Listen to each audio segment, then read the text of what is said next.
Heather Lamkamp wire there, and she goes into it and cuts her throat instantly. I'm like, oh my god! If you're running full force and you fucking run right into a steel wire, oh my god, dude, yeah. Hello, everyone. Welcome back to the channel. Here we are again. It is October 18th, part of our 31 Days of Halloween. Here we go with You're Next. This is a sleeper hit film.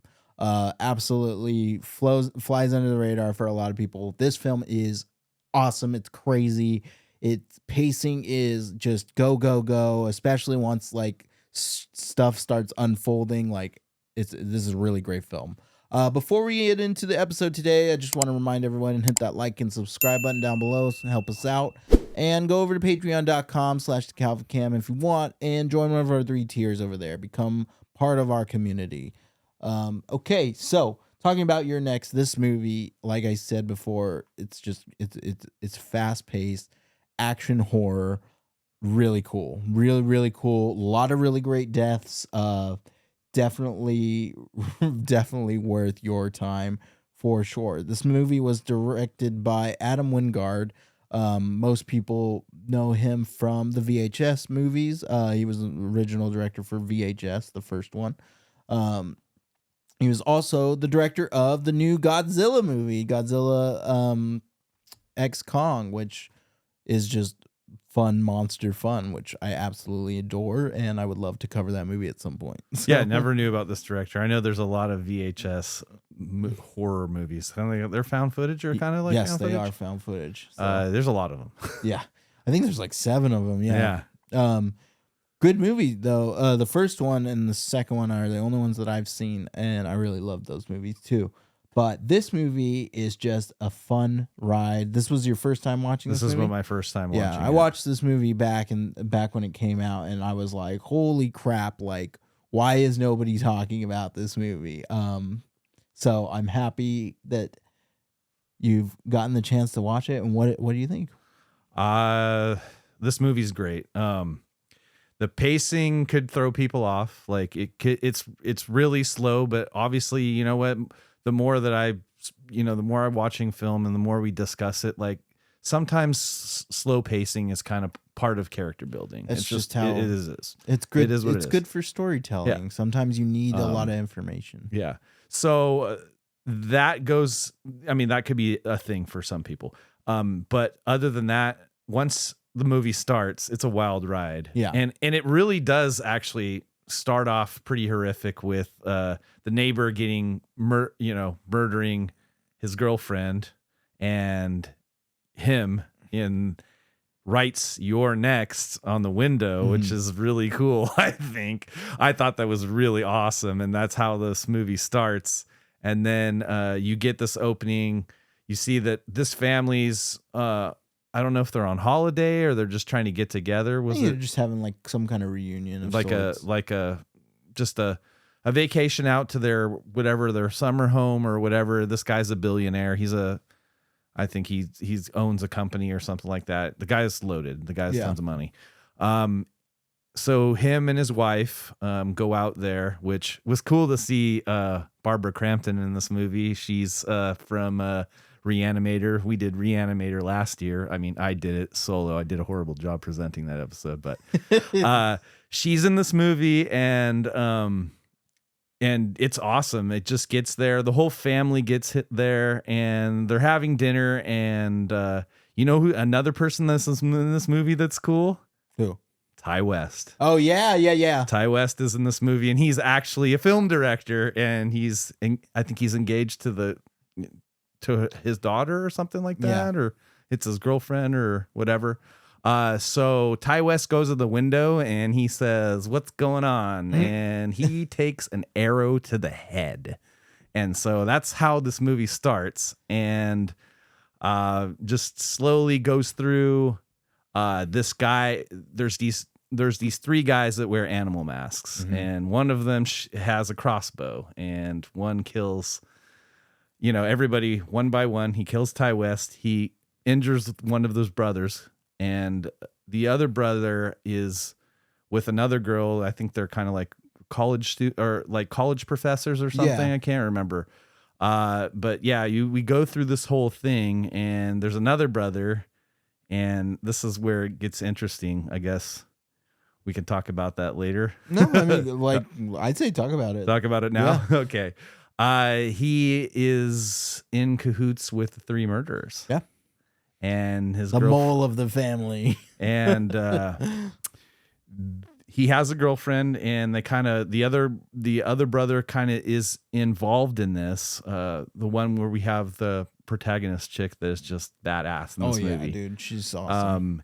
And he goes off. He goes, okay, I can make it. You know, I'm gonna go off before the brother dies. But the funny part is, there it just gets so bloody. Like everything involves the front door. There's this girl. She says, I can make it. She sprints through the door, opens it up, and little do we know, we have this Nightmare Before Elm Street, Heather Lamkamp wire there, and she goes into it and cuts her throat instantly. I'm like, oh my god! If you're running full force and you fucking run right into a steel wire, oh my god, dude, yeah. So that happens, and then he goes off, and then she just goes crazy, and she starts, she becomes a badass. She becomes the girl, and she just first she goes in the kitchen, she takes a blade, she cuts his fingers off in the window, and then after that she sets traps with the other girl, with the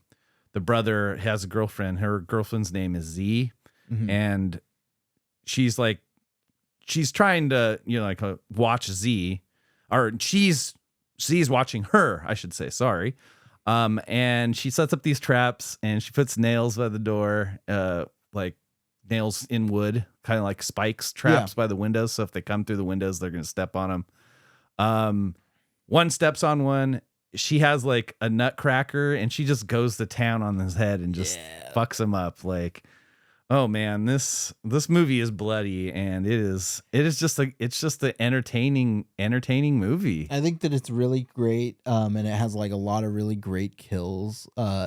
It's a fun ride, and I know that we said that a couple times now, but like it really is, like, for those who love horror, this is your perfect action horror movie.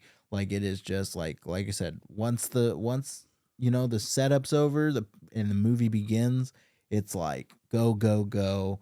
And you discover the plot with the brother, and he's in cahoots, and it's so fun. And the way that I like how it's presented. Like, he goes up there and he just kills his dad right in front of him. He's like, you didn't have to do it that way in front of me. Yeah. And that kind of reveals the whole plot. And I'm just like, I was just like, wow. No, it's so good. This also, I really like the sound in this movie. I think it's really great. Absolutely. I agree with you. The sound work to build suspense building in this movie, it uses different tones of sound, like different tone. It gets some are just lighter, some are just deeper, just to build suspense. Yeah. I really like, there's a point where there's synchronicity with the actions of our awesome chick in this movie. Yeah, and I remember what you're talking about. She goes up, and we have this nice synchronicity of sound when she goes and smashes the light bulb. It there's a perfect audio transition as she's doing it with the track, and it's just perfect. Yeah, this is a great film. And it really does sneak past everyone somehow. I don't know how. I think it's got like a 6 point something on IMDb. I think it deserves higher than that because it's really good. And I love the way that this film ends too. I think it has it ends great. I mean, there's so many references to Heather Lamkamp's, Friday Nightmare on Elm Street, with the wire and at the door, and then the axe at the door. Yeah, it's a lot of really good flashbacks to some of the best horror movies. Yeah, and then it ends with the cop coming in after he shoots her through the window, and then we have the uncredited, beautiful end credit. You're next. Yeah, like, what is not to say about this movie? This movie is a sleeper movie.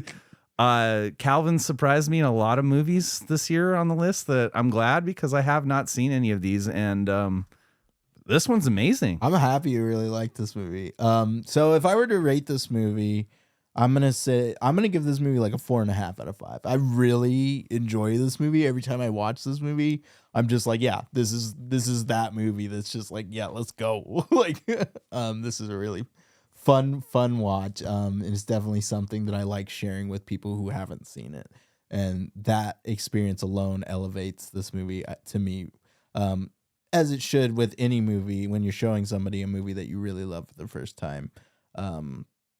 This is 4.5 for me. What would you give it? I'm going to do it just like I did on Cloverfield. I'm going to give this movie a 5. Yeah. I like this movie. I thought it was great. I like the whole nostalgic with even having Barbara Crampton in this. Like, she's like, Reanimator's like a huge part of the horror community. Like, that whole thing with her. She was in this. I know the actor, the dad. I don't know. You guys can fact check me. I think he was in Kingpin. I think he's in a lot of the Farley Brothers movies. I just forget his name. Yeah, forget his name. He's in this movie and he's awesome. And just we have our star girl that just kicks ass in this movie. The sound track in this movie, the sound, just the music, everything in this movie is awesome. That even we have some nice shots in this movie too. They're great, and there's a lot of suspense building. So this is a great horror movie. All right. Cool. That's going to be it for this episode. Let's do some fun facts and we'll call it good. So here we go. The primary filming location was an antique home that had been empty for 12 years. So that's cool. That is really cool. That's like free reign for a director to like do whatever they want in a house. Yeah, we can break windows and fuck shit up in here. Yeah. Premiered as a part of Midnight Madness at the 2011 Toronto International Film Festival, where it was picked up by Lionsgate and distributed for the distribution. However, even though the film subsequently played at other film festivals, it was not given a wide release until August 2013, so 2 years later. The majority of the film was shot with handheld camera to increase tension. Really? Both Joe Swanberg and Ty West, who played eldest brother Drake and Amy's underground director boyfriend Turig, are two prominent mumblegore directors, as we know, a horror genre of the horror genre in which Your Next is also included. So that's cool. I love Ty West. This film was shot in 26 days, under a month. That's also really impressive, especially for the amount of stuff that goes on in this film. Like, I was just surprised to see Ty West. Like, it was cool. It was good. It was cool. I mean, a fan of Ty West. Let's see.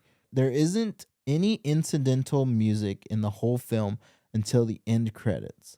All of the music comes organically from within the scenes, primarily from the neighbor's looping CD player. Are you serious? That's cool. That is awesome. So within the tracks of that CD that's playing, which we get a lot of the first track just going on repeat. It's cool. The body count is 15. Felix, Z, Crispian, Drake, Kelly, Amy, Tariq, Paul, Aubrey, Lamb Mask, Tiger Mask, Fox Mask, Talia, Eric Harson, and Officer Turbiano. Erin is the only character that appears in the film to actually survive. And she was badass. The original opening as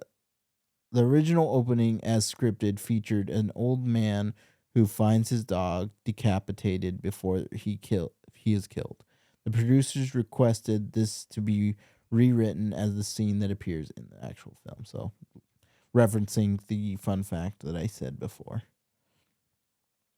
And it was Felix's suggestion to make a run for it after the initial shooting, and his suggestion that Amy run full speed out of the house, since he knew about the piano wire.